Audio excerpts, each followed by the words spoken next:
fight of their own. Scaling bot laner, Thresh, a lot of utility to actually pull people away from the Nocturne ult. One of the few answers immobile carries actually have to Nocturne ult is your... but he just went back up towards the top side to get to those Krugs. And he's actually going to cancel the recall. They're going to look for a wraparound because Alfari is trying to reset. Up.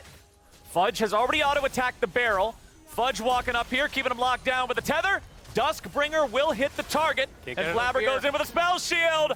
3 times in a row, it is first blood for Cloud9 in the top lane. They're doing such a good job of actually managing the waves and putting Alfari in these awkward positions. Because of what I talked about earlier, where you are the person who TP'd back, you are TPing in to trade with someone who hasn't left, and this is not going to work, Armeo. You got to be careful. Oh no, Armeo is locked down. Fudge picks up the game. They'll grab that one. Doesn't look like we'll see any sort of a contest here from the side of C9. So there it is. Infernal. Core JJ is on the rotation. Ooh, Core JJ with the death sentence. Exhaust down into Blabber. Jensen's going to be brought in. Shockwave hits the mark, and Blabber, see you later. Ludens, but seeing that the Ruby Crystal is in there, I'm thinking it's Everfrost.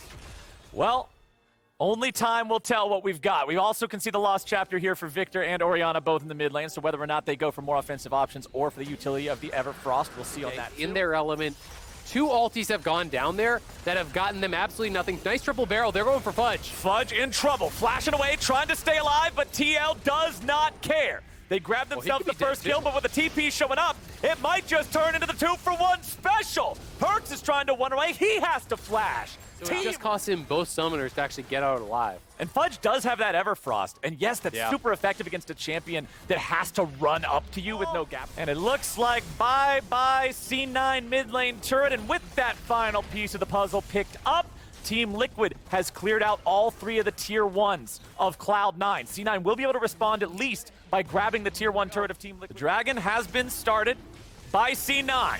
Team Liquid moving in. Armeo with a turbo Kim tank ready to go, and Vulcan has a massive 4-man initiation. They're trying to get tactical away, but Blabber is the first to die. Vulcan's about to be the second with Ven into the back line, but nobody else is with them. A double kill for Alfari and a 3-for-0 for Team Liquid. Armeo wants to make it 4. He's gone a little bit deep. Is he too far in? Yes, he is, and Perks will get a return kill. Team Liquid still looking for that 4th one here. Fudge staying alive for the moment. A little bit more damage coming out. They don't quite have enough. And away. So yes, Cloud9 are able to pick up a bonus kill on the back end, but that's all they got. They lost 3, and more importantly, Azael, it's sole point for TL. It's absolutely huge there for TL. Blabber got close to taking Tactical down, and Vulcan, credit to him, he had a great engagement. Look at this, flash, catches 3, 4 there. They get the ulti in onto Tactical, but Exhaust is there. And when you get exhausted as that Nocturne, unless you are monstrously ahead, it's just not going to happen. And you see that the Kai'Sa came across, but by the time he actually got back there, there was nothing really happening. TL just feel like they have answered what C9 brought to the table in this game. This is the most in control. And this Team Liquid, that remember is still playing with a substitute jungler, is really challenging Cloud9 here so far. And I may have just cast or cursed them. Cloud9 get a shutdown on the Team Liquid mid laner. Very nicely done. They go to the side lanes. 5v5s aren't working. This is more what I expected from their composition. And Blabber has no ulti.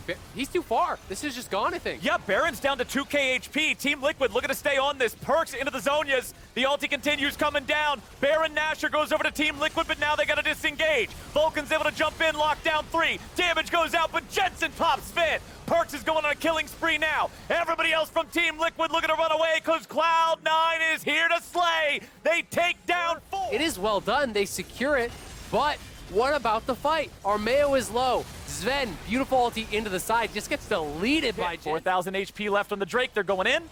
3,000 HP left. Aphelios ulti not finding a whole lot here, but Vulcan's engaged, does not find anyone. He's already dead. Now into the back part of the pit. Armeo's going to be taken very low here with a flash back out with a shockwave in, and the Dragon goes over to Sven. Cloud9. Elsewhere on the map, and no for sure. He's standing behind Tactical. This is not a dumb play. Blabber has ulti. Blue Trinket already in there. Now we got the control ward placed down in the back part of the pit.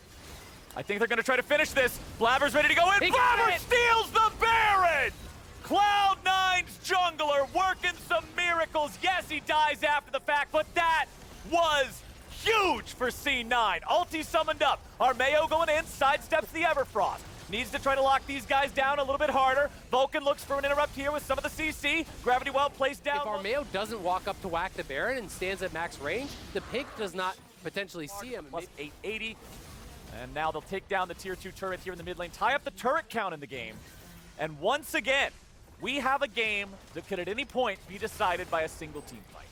Man, I've got to say, C9 gets themselves in these positions where I feel like they've lost the game, but they just do not give up. They keep finding ways to make things happen. It's the same thing, really, that we saw in game number 1 where they whipped this all early game comp, they fell behind, but then it's a 50-minute game where they just never say die, and it feels, again, similar here. And TL are struggling to really force the fights they want, and here goes C9. Here it is. Blabber into the back line once more. Armeo's going to be the target now, forced to flash and run away. Vulcan with a disengage. Gangplank ulti continues, finding a lot of damage. Stasis keeps Vulcan alive. Shockwave will be flashed away from. And ready to contest here. They know they can't give it away. Fast. You didn't defend it twice to give it away on the third one. Team Liquid onto the Drake. Vulcan here into the fight. Beautiful Shockwave on 3, but is it enough? Yes, it is.